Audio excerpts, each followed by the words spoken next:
I'm focused on his spirit cause it keeps me from his fire. The Holy Ghost was with me, so my fear I leave behind. My sins were all diminished when he took that breath and died. And if you think I'ma give up on my God, the devil is a lie.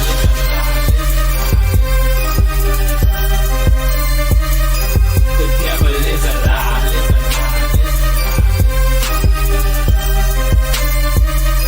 The devil is a lie.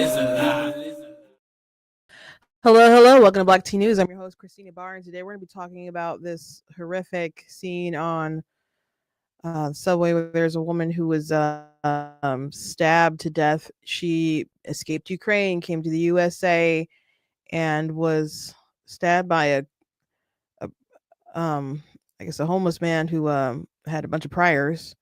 And I'm not going to play the video because I don't know how all the streaming stuff would react to that, and I'm sure some of you do not want to see it anyway, but it's easy to find on X if you really want to see it. But this woman was stabbed in the neck. But what's interesting, people on the right have noticed that people in the media aren't really talking about it, and they think that it's a pretty shocking graphic sight.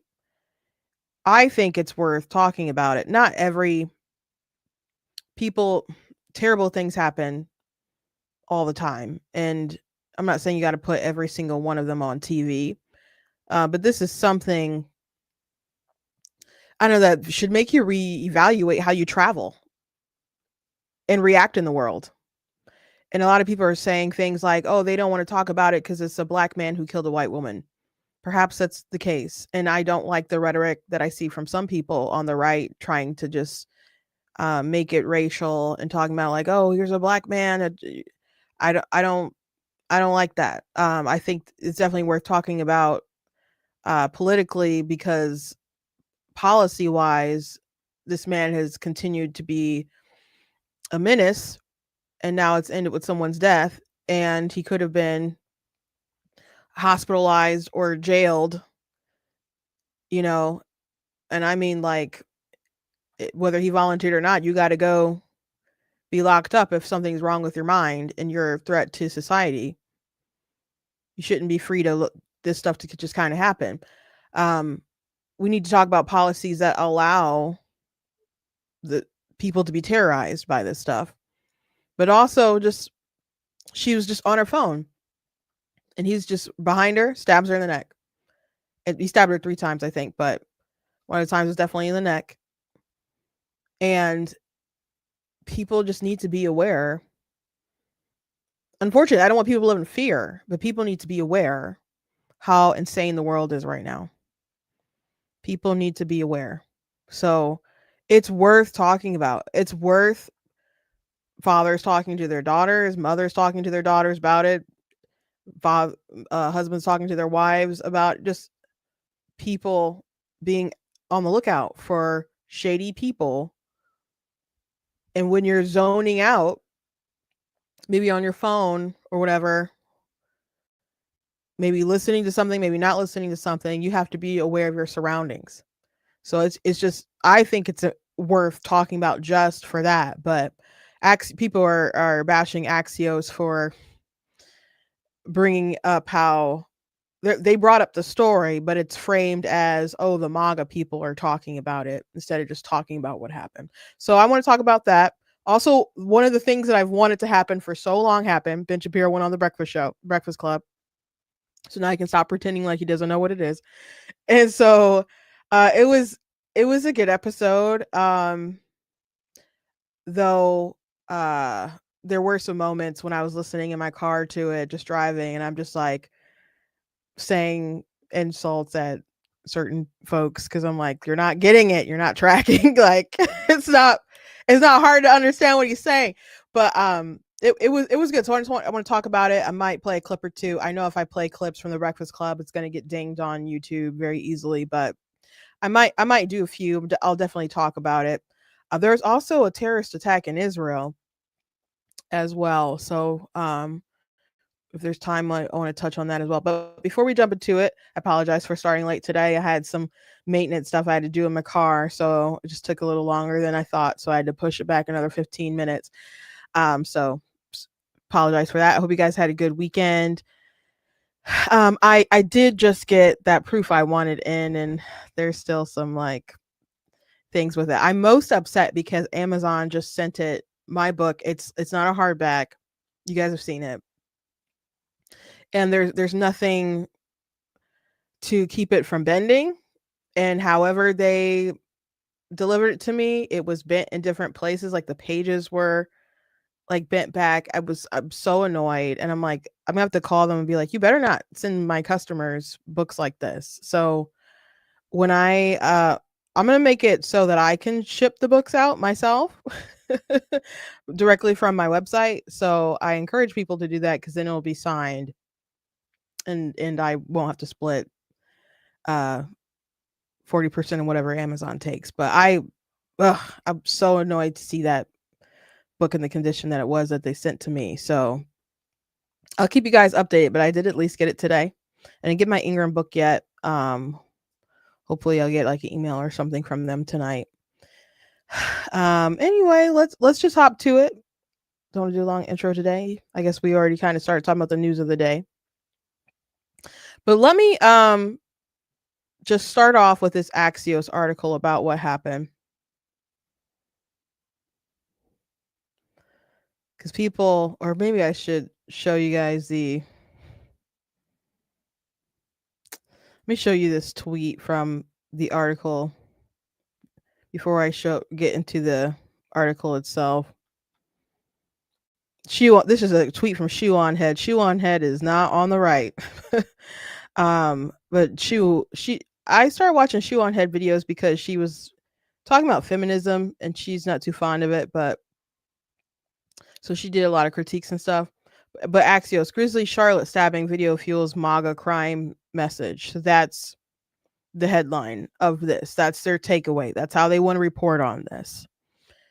The big picture, the rising number of surveillance cameras in public spaces, include on Charlotte's light rail, has become a big accelerant in these cases. The video is easily shared or leaked and can instantly pollinate across social media, a visual counterpoint to statistics showing crime decreases. It's like, that's the way you want to go. That's the way you want to report with this stuff. And she quoted and said, "They told you to reject the evidence with your eyes and ears, their final most essential command."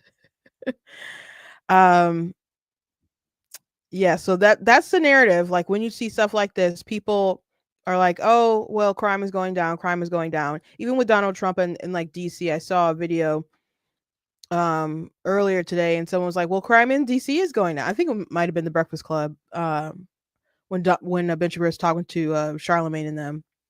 And like, "Well, crime in DC has been going down." He's like, "It is, but crime has gone down more with the National Guard there because people don't want to are less likely to do crime when there's some kind of authority figure right there watching you." So gosh. And I think Tim Pool said somebody said like if there was a National Guard person there, this person probably wouldn't have done that. Now, but that's not a feasible solution though to all this stuff. You can't just expend them like that to just continuously patrolling. But there are policies you can implement to stop stuff like this because this guy had a bunch of priors. He should not have been on the street. So anyway, this is Axios. Oh, thank you, Scott. Thank you. I appreciate that.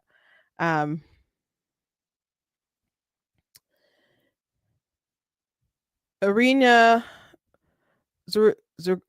Zarutska boards a light rail train in Charlotte. That's that picture right there. North Carolina. I guess out of all the cities that folks talk about, I mean, and crime and stuff, maybe Charlotte's bad. I just don't, it's not usually on my radar. So like, my gosh. About 9:45. That's not that late for some crazy person to stab you in the neck. MAGA influencers are drawing repeated attention to violent attacks to elevate the issue of urban crime and accuse mainstream media of undercovering shocking cases. Shocking video of fatal August 22 knife stabbing on a 23-year-old Irina Zarakutska on a light rail car in Charlotte, North Carolina, dominated weekend conversation on Trump-friendly social media. The big picture, the rising number of surveillance cameras in public spaces, including on Charlotte's light rail, has become a big accelerant in these cases. The video is easily shared or leaked and can instantly pollinate across social media, a visual counterpoint to statistics showing crime decreases. So just ignore what you see with your eyes. Just know that the crime is going down. That doesn't make me feel better when I see a woman getting stabbed in the neck. Like, oh, but the statistics say this. I don't want people to go around living in fear, but people need to talk about these things just so they are aware. Like if my mom heard something crazy in the news, and even if we were little, she's like, "See, this is what happened when you did this person because they, I don't know, ran away from home or something. So don't you be stupid. Don't you be doing like they're just warnings about how to go out through life. Like people need to be aware of these things so they have a proper sense of danger."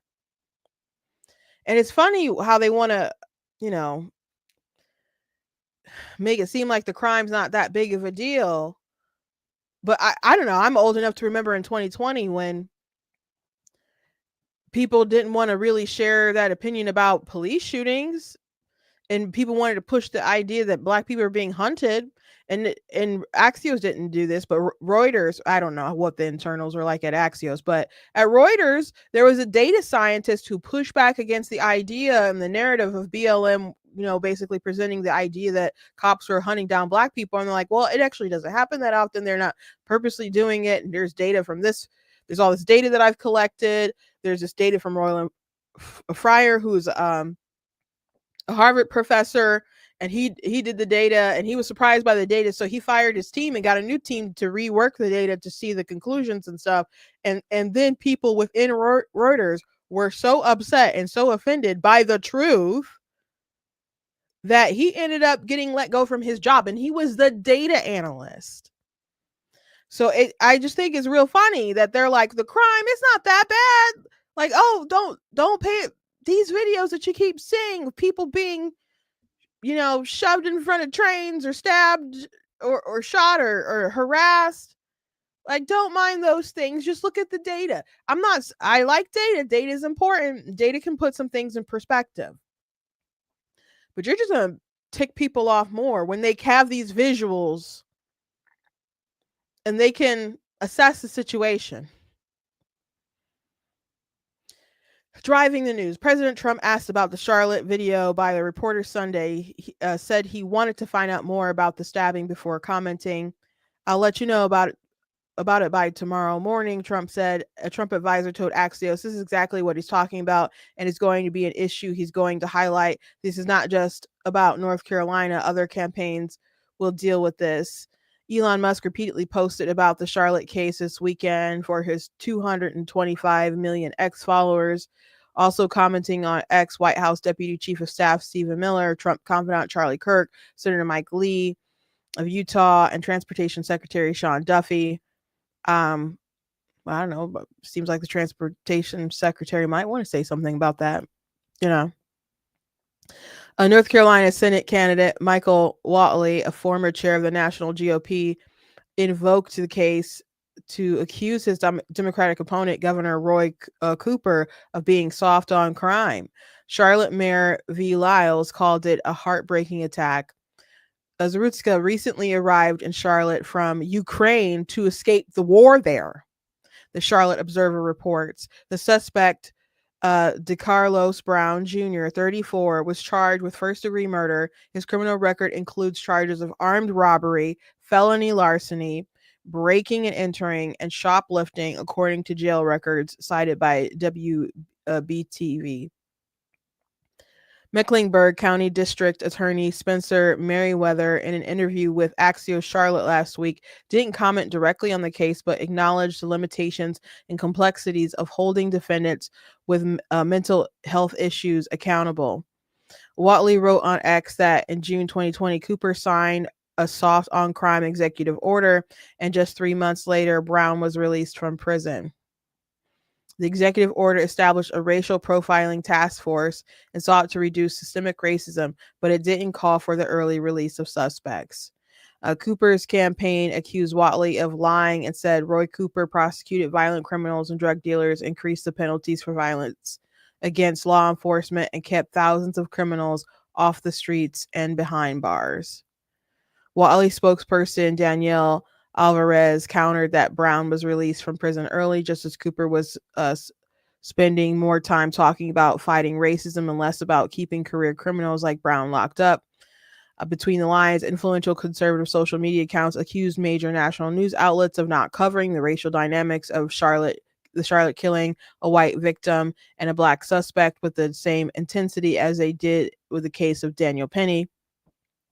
Penny, who is white, choked to death a homeless black man who was threatening passengers on the subway car in Manhattan in 2023. A jury acquitted Penny of criminally negligent homicide. It's crazy that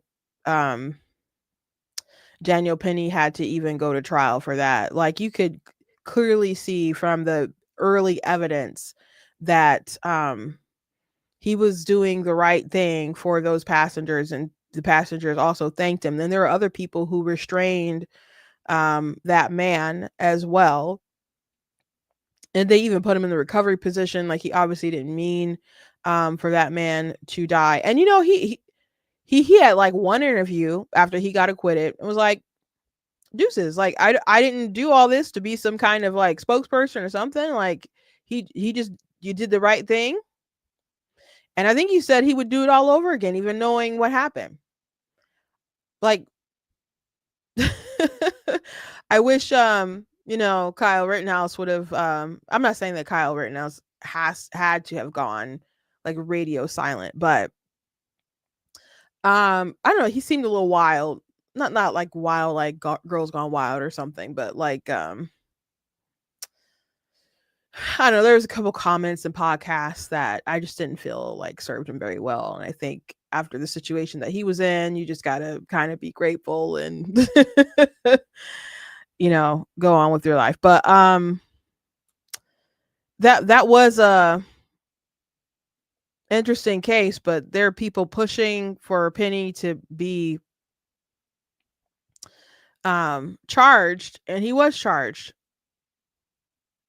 and they had to go through that whole process. Reality check: as Republicans have consistently highlighted crime, Democrats have accurately pointed out the violent crime rates have been decreasing since pre-pandemic highs. You know how stupid that line is and point is for the reality check? Yes, there was like astronomical highs during the pandemic, especially with all the BLM stuff and people going out committing the riots, people going out, and you could do anything. You couldn't do anything but riot, basically. Y'all kept kids out of school. You couldn't go to the park. You couldn't go to church. You couldn't go to the YMCA. You couldn't go skateboarding. You couldn't go paddling or whatever, getting a little canoe and there's just a bunch of dumb stuff, and people restricted from doing anything until George Floyd, and then you could go out and you could riot, and you could do the big mobs of folks going in and robbing the stores, people robbing cheesecake factories and all kinds of different stuff. Targets getting cleaned out, messed up. Yeah, it was insane during that time. And if you complained about people robbing Gucci and all that stuff, they would say you care more about things than you do Black lives. It was just crazy. Not just Black folks. There was a lot of white people out there who were doing stuff. All the folks that came against Kyle Rittenhouse that night were white. And the media was trying to act like he had killed some Black people that night. And there are people who I know who are really into the news, but were tricked by the media, thought he had murdered Black people. Now, there was a Black person who came after him, and by the grace of God, he missed them. By the grace of God, that trigger disciplined kiddo missed that dude. But yeah, crime was really bad during that time because that was like the only extracurricular activity that people seemed to not care about. So saying that, well, the crime rates have gone down since that spike. Well, good, because we don't want that level to continuously be maintained. But it's still not good that there's crime. And you can point, well, crime is going down. From where? But crime is bad, period. So when you have a career criminal who's out on the street and apparently unwell, and he's just being allowed to roam about, the conversation needs to be, how can we protect the public? Not, well, it's less than when it was during, the pandemic. It's a silly thing to say. It's true, but it's a silly thing to say. Just like Biden going around saying like, oh, well, Trump, he spent more than any president, and we would, he's a president who went into office and left with negative jobs. And I came in and we just shot up. Okay, it's true what he's saying, but we all know the context of why the numbers are the way that they are, because they shut down the country at the tail end of Donald Trump's president. It was hot and cooking before. People wanted there to be a crash. There are people literally, Bill Maher, like, I hope the economy crashes, because they didn't want Trump to get reelected. They were literally hoping for it. Like, any day now, I hope, oh my gosh, when's it going to happen? And it wasn't happening until the pandemic, and it forced everything to shut down. And of course, people lost jobs and businesses had to close down, etc. So when stuff gets opened back up, when Biden becomes president and people start going back to work and restrictions start getting lifted, of course, it's going to shoot up. And every time Biden mentioned that, I was annoyed, isn't a strong enough word. I was resentful. Because I'm like, I know the information, and it feels like you guys purposely shut down the country for this talking point. It sounds like you were willing to ruin lives and stifle the country for a talking point that you now use to diminish Trump, when we all remembered we had a pretty good thing going on. Like, we remember, guys. What's next? Trump's won't just discuss this case once. His team says he's going to keep highlighting crime because it's important to him, and he believes it moves voters as the GOP tries to keep control of Congress in next year's midterms. Which, by the way, Trump has always cared about crime. Like, you can go back and read that letter that he posted, and it was like 4 papers after the Central Park 5 thing. And I did type it all out, and because some people talk about it and have never actually read the ad that he put out. So I do have it on my website. If you guys haven't seen it, you can read it in its entirety. But Donald Trump, and by the way, he never called for their execution. It was more like a broad thing about the crime, which was obviously spurred off because of that situation. But yes, he said bring back the death penalty. But his idea was, the whole entire public should not be held hostage by criminals who go out in the streets at night. They should fear retribution. They should fear something happening to them because of the crimes that they've committed. But they don't have fear. They go out and do whatever they want because they know they can get away with it. And families can't go to the parks. They can't go down the street. And that's not how it's supposed to be. They need to fear authority. They need to fear that they will face some consequences for their actions. So that's basically what the letter's about. So Trump has always cared about crime, especially where he lives, because it is a reflection of, a place that he loves, and he would live in New York and stuff. And by the way, Rudy Giuliani, who's been an advisor to Trump, lawyer, also mayor of New York, very famous mayor of New York, but he was in a bad car accident, and Trump said he was going to give him the Medal freedom, I think. And the media start reporting like Trump is going to give Giuliani, who had like crazy election conspiracy theories, a Medal of Honor. And maybe it's just a Medal of Honor. And folks are like, didn't he do other things besides believe that 2020 was a rigged election? There's nothing else you guys can mention in the headline. You're not going to mention the most famous thing that he's known for? Being a pretty darn good, okay, politician and all that stuff. Not at all. Nothing. Just, but that's how they are.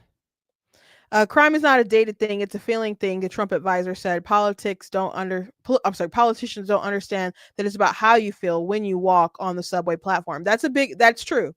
That's true. That's true. It's not about whether you're a victim. And again, I'm not saying that data doesn't matter, but people need to feel safe. And if they don't feel safe, their perception is what's going to drive them at the polls. Like, you just like flashing numbers when we can see videos of women getting stabbed on the neck isn't going to cut it. It's not about whether you're a victim. It's about whether you feel you're a victim or not. Well, I don't know about that last line. I mean, I think that's different degrees. Like, people can definitely should know whether they're a victim or not, but people don't want to feel like that could be them. Again, I don't want to, if you haven't seen the video, it's easy to find on X. Well, it was easy to find on X. I'm assuming it's still easy to find on X. But it's really, really disturbing. But she was like on her phone, and he was sitting behind her, and he just got up and stabbed her. So I said it's important for people to talk about this stuff because, and just, I'm hearing these stories about these women who went out jogging and were stalked. Like, there were some women who were stalked and killed by illegal aliens, and that became a big conversation for the election. And I'm like, man, I go out and I go jogging or walking, you may want to listen to music or whatever and be in your own kind of zone, but you need to be aware of your surroundings. You can't trust the world around you, unfortunately. That doesn't mean you have to live in fear, but you just need to be aware of what's going on and who may be in your vicinity, who may be in your area. Let people know where you're going. I have one sister, she's like always annoyed when you like ask her, not always annoyed, but sometimes she can get annoyed, like people asking like, where are you going? What's going? And we're just like, what? We tell each other, the rest of us is like, hey, I'm about to do this. Like, if I'm about to go out jogging somewhere, it's like, hey, I'm going to be on that particular trail. Sometimes I'll say like, so you know where my body is. And last time I said that, my sister Tina was like, well, I would know exactly if you would just let me track you. And I just didn't have that particular app that she was talking about. I guess I will add it. But her and some other of the sisters, they track each other like down to their exact location to make sure they're okay. Like, I'm leaving here, I'm going home. If we're leaving late somewhere, it's like, text me when you get home, let me know that you're okay. Or if you can't reach for someone for a while, like, has anyone heard from this person today? Like, I didn't talk to them. Like, hey, just want to make sure everything's okay.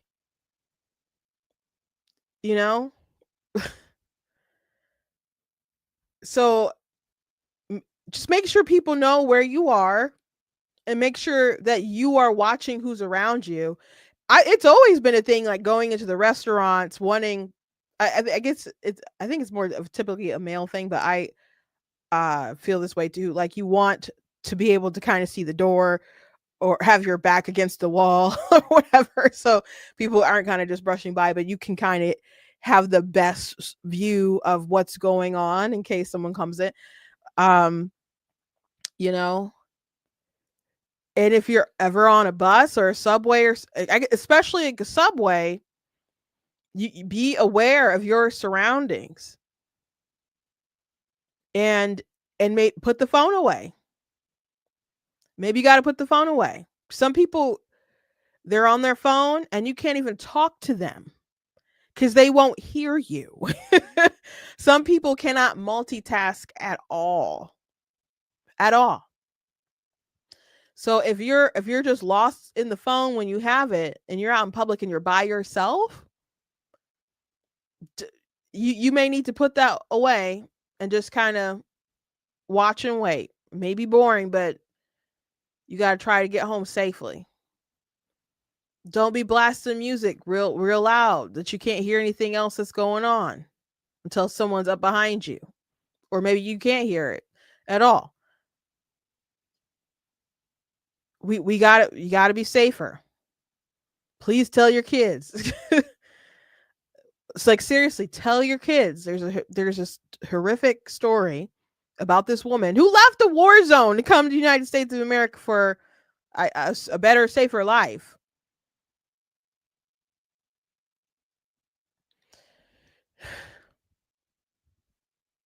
And ended up dead.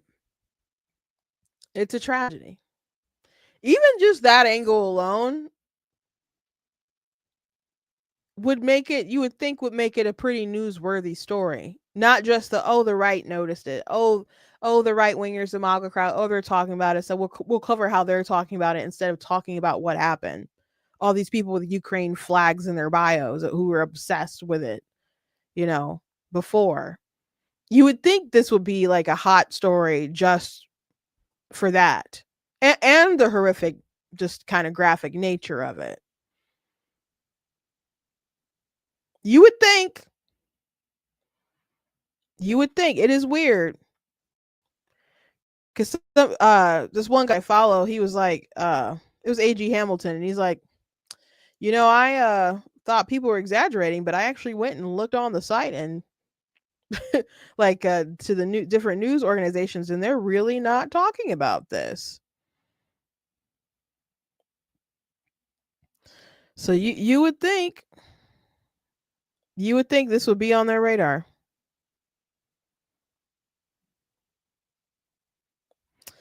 Let me see. I found his tweet.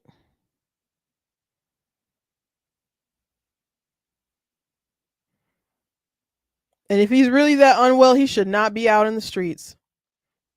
They like have to change the laws. Like, I don't want them to kidnap people and put perfectly sane people, give them a lobotomy or something like that, lobotomy or whatever. But there's some folks who need medicine or help or treatment or something, and if they don't agree to be held for a bit, you can't like half hold them or whatever. So the laws got to change. Something's got to give, y'all.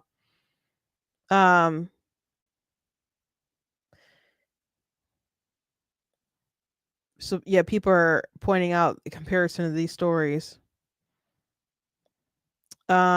He said it really is something to take note of what the national news outlets choose to cover and which stories they choose to ignore. I just checked because I assumed this was an exaggeration, but can't find anything on the North Carolina attack in the New York Times, CNN, Washington Post, AP, etc. He's like, it's not like it isn't a relevant national story. Ukrainian woman escaped a war zone only to be senselessly killed in a U.S. city. Her death was a direct result of policy choices. Her killer has 14 previous arrests. This is worthy of a national conversation, and that's correct. It is worthy of a national conversation. So,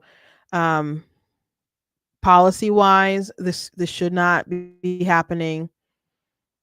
When you have all these, when you're a career criminal, you should not be out on the streets to terrorize folks. And unfortunately, we got to warn other people, men and women, but especially women, of the dangers that are lurking and that they need to be aware of. So please, like, have conversations with your teens, your young adults. who think they're invincible.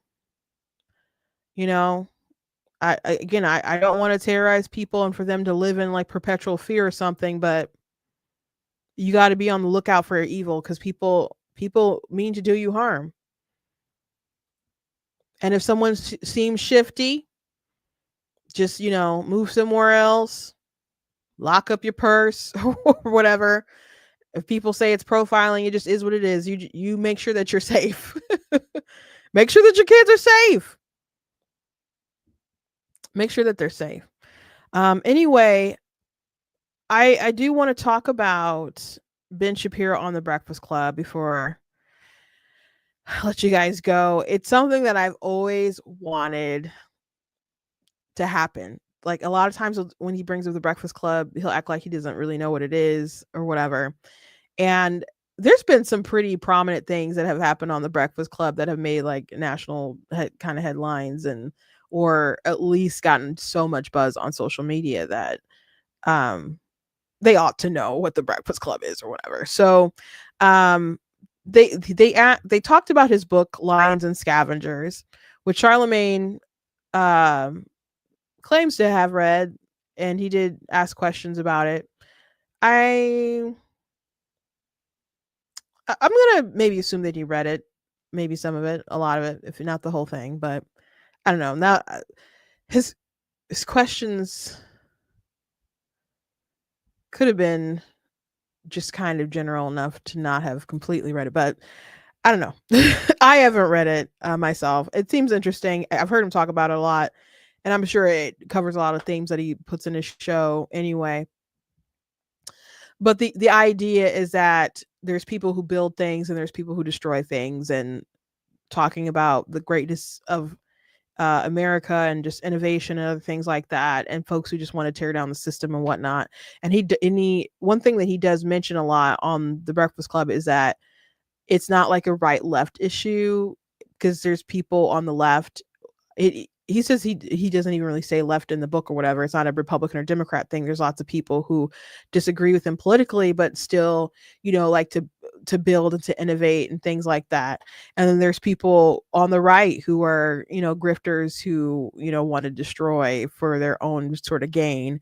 So it's not a political thing, but they did talk about Candace Owens briefly.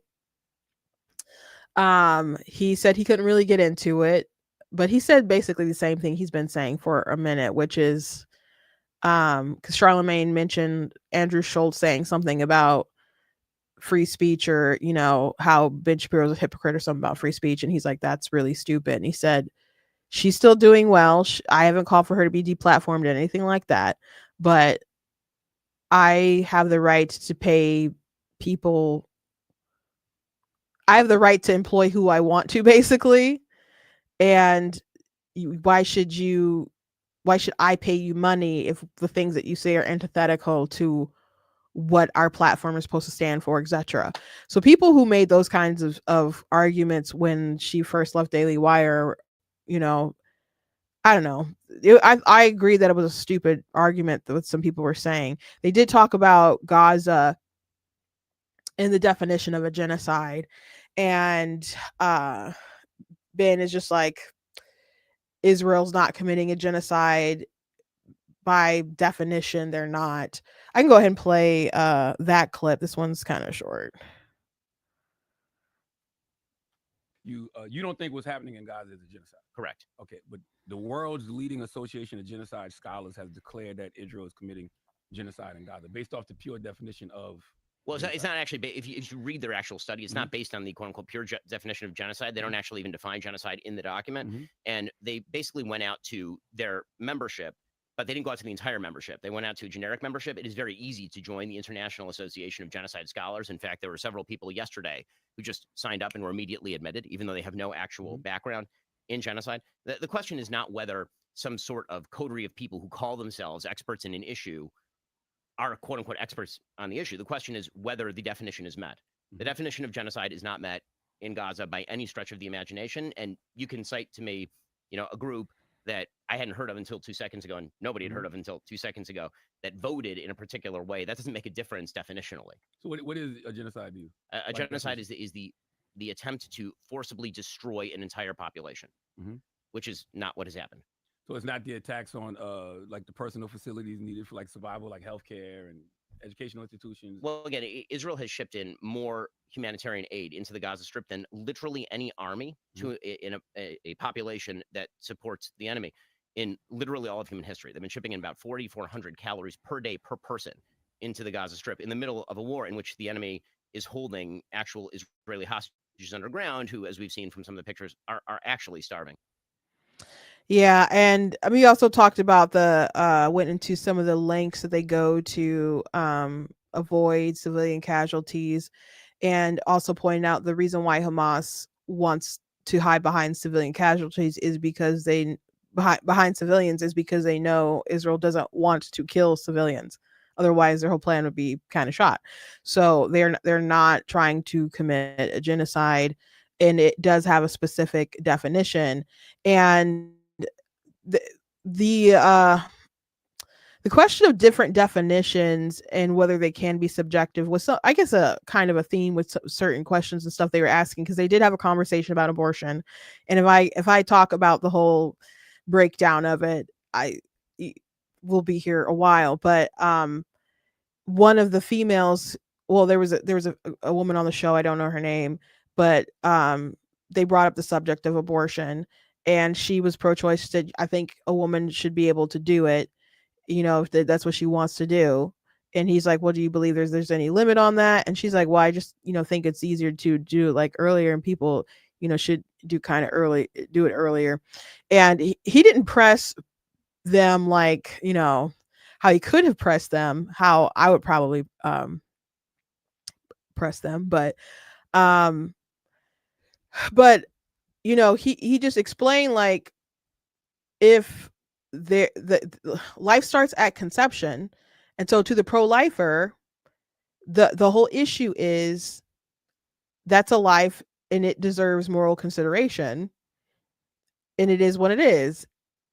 And they also asked, like, right out the gate, what about in cases of rape and incest?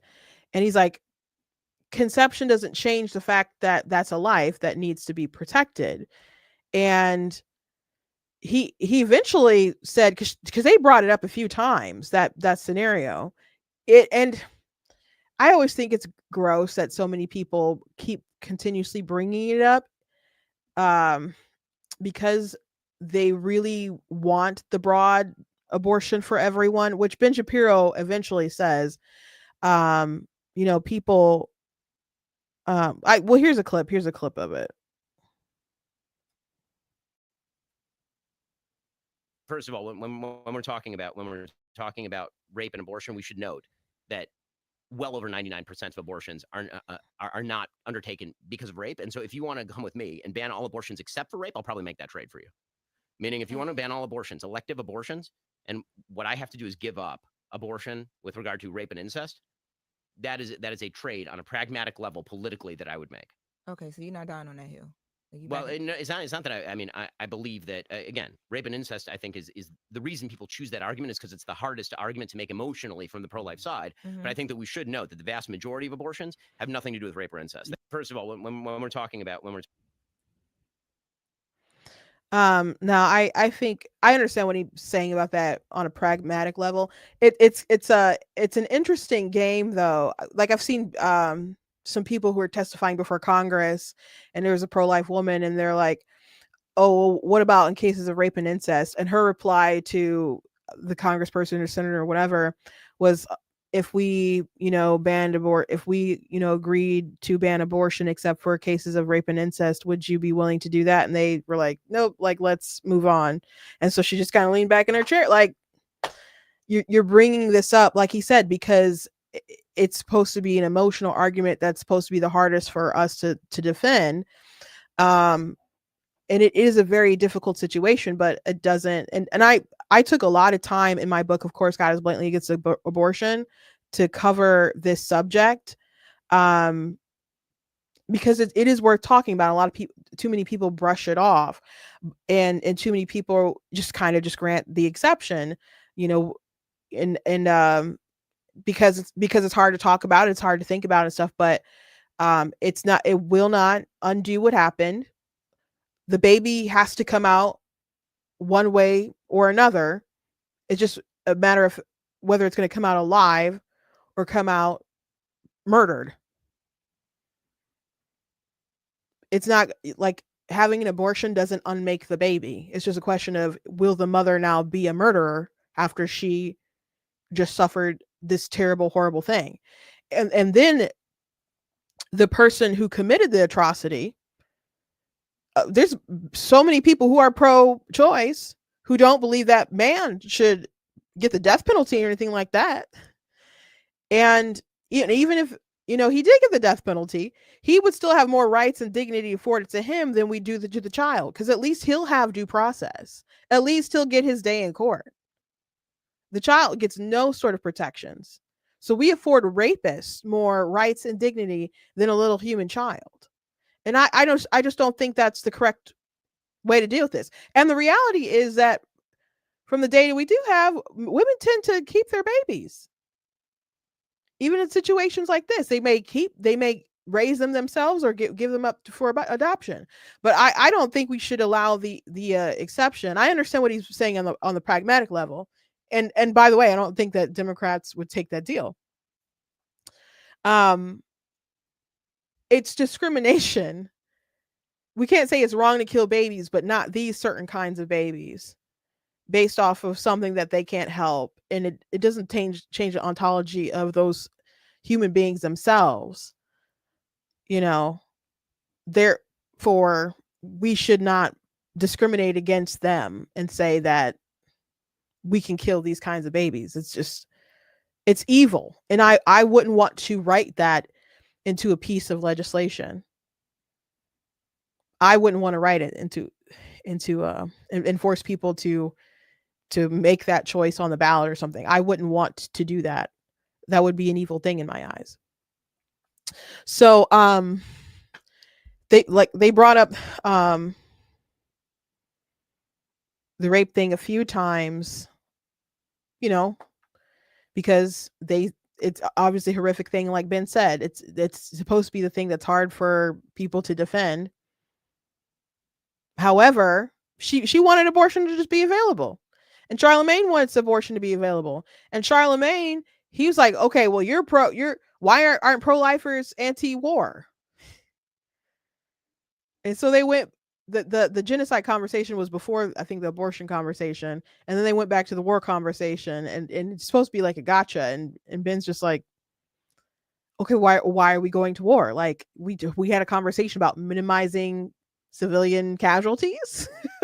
Like, why would we want to minimize a civilian casualty here? Like that was one moment when I was just shouting, like listening to it, about how stupid of a thing that was to say. So I really respect them for bringing Ben on. I've wanted it to happen for a while, and glad that it did. But I just, this conversation, I feel like people could grasp it if they wanted to. Even like, I think a woman should be able to do with her body. If I was there sitting in the chair and that woman said, I think women should be able to do what they want with their body, and I'd be like, Charlemagne, you agree with that? And I'm assuming that's like the position a woman you shouldn't be able to tell a woman what to do with her own body. And I would say, okay, if I took my hands and just put them around her neck and started squeezing until she could no longer breathe and she died, do you all believe that you shouldn't be able to tell me to do that? Do you all believe that the law should allow me to get away with that because I did what I wanted to with my own body?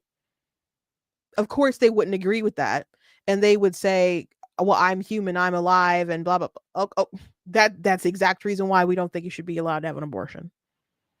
And they talked about, like, well, what is a life? And to me, it's not a life. It doesn't matter. Like Ben was like, there's a subjective definition of genocide. There is a definition of life. There's people may consider it a life, and they're like, oh, well, heartbeats. The funny thing is, they're like, oh, well, heartbeat's a good indicator. Heartbeat, okay. And Ben's just like, that takes it like really early, and Ben said like 6 to 10 weeks or something, or 6 to 8 weeks or something. It's earlier than that. It's earlier than that. But the reason why heartbeat bills exist is not because the people making them think that that's when life begins. It's basically a way to say we banned abortion. It's a way to ban abortion without banning abortion, basically. Because by the time you find out you're pregnant, that baby probably has a heartbeat. That baby probably has a heartbeat. So it's so funny. So many people talk about these things and they really have no idea about it. And it was just so funny for them to be like, yeah, heartbeat, sure. Okay, so you guys agree with heartbeat bills now? Probably not. Probably not. Yeah, it was interesting there, but again, there's moments when I was frustrated. I don't know if people be that frustrated, but I talk about this topic all the time. That was probably my most frustrating part, and they did like come back to it a few times. So but they did mostly talk about his book and the mentality of lions and scavengers and stuff. There was another time I got really frustrated because Charlemagne brought up like, well,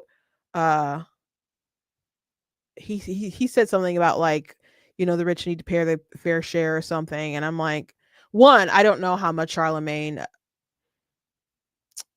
just allows the government to take or how many deductions he asks for or whatever, and of course he himself could just give away so much of his own money instead of demanding that everyone else get taxed more. But like how much, because he's like, we need the taxes to pay for programs for other people. And I'm like, what is a fair share of taking other people's money to give it to other people to pay for their services and stuff? That's more than their fair share. If something that would be like fair across the board would be like a flat tax. There's plenty of people who don't pay taxes in this country, or pay like bare like minimum or whatever. Rich people pay like 50% of their income or more in taxes. I don't see how that's fair. And you can say, well, they can live off of more because they found a way to provide more goods and services to a mass amount of people. We're a free market society, but it's not fair. To just take and take and take and take and take just because people have more than you. And Ben did talk about coveting and things like that. It's an interesting conversation. But I was happy. My sister called me, Sabrina, this morning. She's like, Ben Shapiro's on the Breakfast Club. I was like, oh my gosh. So was glad to see it. Anyway, thank you guys for joining me today. Please go to blackteens.com, check out different content on the website, articles, videos, etc. If you like what I do here, please consider leaving a donation on the website because it does cost to stream, run my site, all that good stuff. So you guys can support. I very much appreciate it and appreciate all of you. You guys can also check out different merch that's available on the website, like the I'm Not the Victim you're looking for t-shirts, and I got, which I made after the whole Gina Carano firing situation, and I was glad that she got her settlement and stuff. We got different mugs that you guys can check out as well, so you guys can see that. There's also a link in the description. I'll take you to a page where you guys can see some of my books and stuff. And I suppose that is all. The book that I mentioned, of course, God is Blatantly Against Abortion, that's available as well. And again, that covers it in detail a lot about the subject of, the exceptions, whether it's life of the mother or it's rape or incest. So I did cover those things on top of like scriptures and debunking people's beliefs that the Bible can be pro-choice, or the arguments that they make, and just talk about rights and science and all kinds of different things. It's a very well-rounded book, and the art is quite lovely. Tina, I don't know if she's still in the comments, but Tina is the one who did the hands reaching out to the little baby's hand. So you guys can check that out. Thank you guys, and I'll see you tomorrow.